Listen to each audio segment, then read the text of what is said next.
Hello guys, so today I'm going to be doing the Bedtime Book Tag.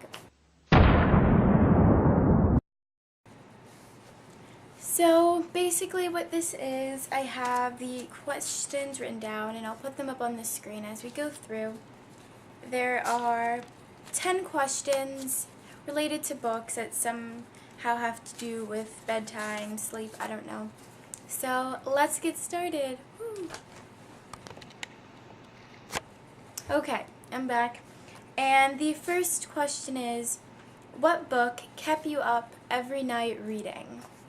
Okay, so the answer to that book would be every book, because the majority of the books I read, I do enjoy.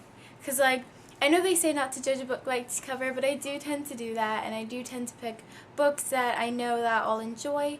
But I do sometimes travel out of my book reading comfort zone, but the majority of the books I read, and I really do I love to read before I go to bed, and yeah, so lots of books keep me up all night reading. I can't really just choose just one.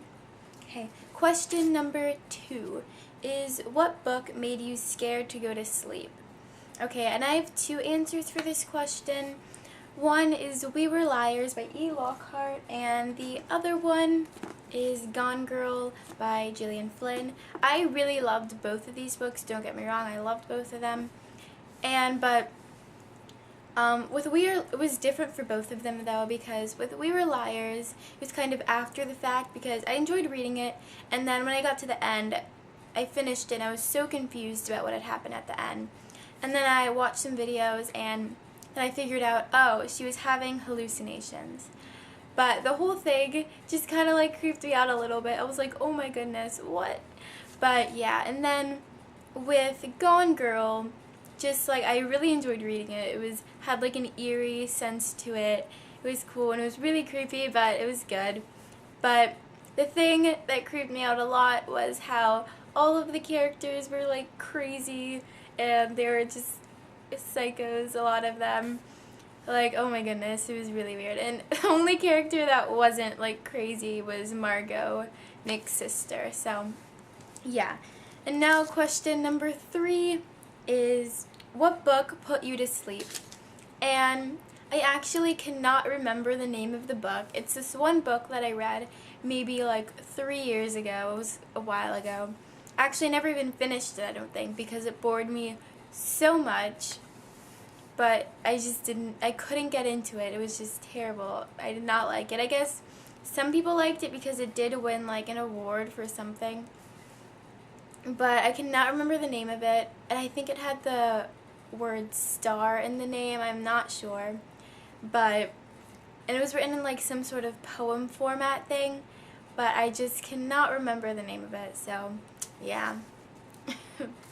And then question number 4, what book has you tossing and turning in anticipation of its release? And that is the second book of the Half Bad, I don't know what the name of the series is, I think it's called Half Bad, but the sequel to the book Half Bad, I believe it's going to be a trilogy.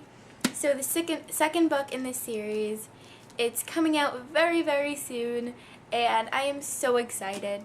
I'll have to reread Half Bad first, though, because I read it a little while ago, so I want to refresh my memory, make sure I fully remember what was going on.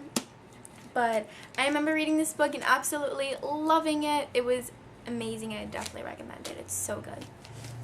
And then question number 5, what book has your dream boyfriend/girlfriend? For me, I've a lot. There are several for me.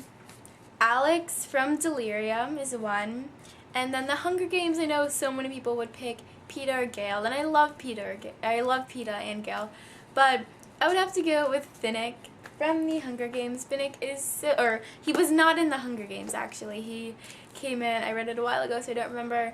I believe he came in Mockingjay, I think. Mockingjay or Catching Fire, one of those. I cannot remember, sorry.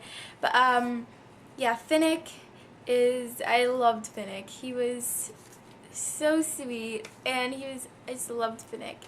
And he's played by Sam Claflin in the movie, and Sam Claflin, one of my favorite British actors. He's great. So, yeah.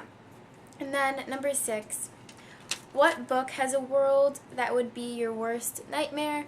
And again, I'd have to go with The Hunger Games because it just sounds terrible. Being raffled off into like some like battle where you have to either kill a bunch of other kids or be killed.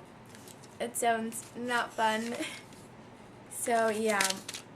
And then number 7, what cover reminds you of nighttime? And that is the cover for Looking for Alaska. And I love the cover for Looking for Alaska. It's so cool. It's like a black background, then it has like smoke coming up. And like how can that not remind you of night? Because smoke, darkness, yeah. So that totally reminds me of night. The Looking for Alaska by John Green cover. And then number 8, what book has a nightmarish cliffhanger at the end of it? And again, I'd have to go with Gone Girl by Gillian Flynn. The ending was like, whoa, I was kind of just like, that just happened? Okay. But yeah, the ending for that was definitely kind of scary a little bit. Not like scary, just like really weird, kind of in a nightmarish way. And then 9, a book you recently had a dream about. I don't remember ever having a dream about a book that I've read, or any book, I don't know. So, I don't know, I guess none, because I don't recall. And then the last question, number 10, what book monster would you not want to find under your bed? And I thought about this for a little bit, and I'd have to go with the 3-headed dog, Fluffy, from Harry Potter. Love dogs. I absolutely love dogs. But finding a 3-headed dog under my bed would not be the best situation. And they did kind of like serenade it with music, with the harp, but I don't really have a harp handy. And so yeah, I would not want to find Fluffy the 3-headed dog under my bed. So yeah. So that is it for this video. I'll see you guys in my next video. Don't forget to give this a thumbs up, comment down below what you thought, and subscribe, and I'll see you guys in my next video. Oh, and yesterday I did get the chance to see the movie Insurgent, which I've been anticipating for the longest time, and I saw it the day it came out yesterday, which was the 20th of March, and it was so great. I don't think I'm going to do a full-fledged review on it though, because when I do those I tend to ramble a lot and it just goes on for so long, and I don't think anyone wants to watch a 40-minute video of me talking about Insurgent. But I thought it was great. I actually liked this one better than the Divergent movie. I really liked them both, but this one I think they did an amazing job.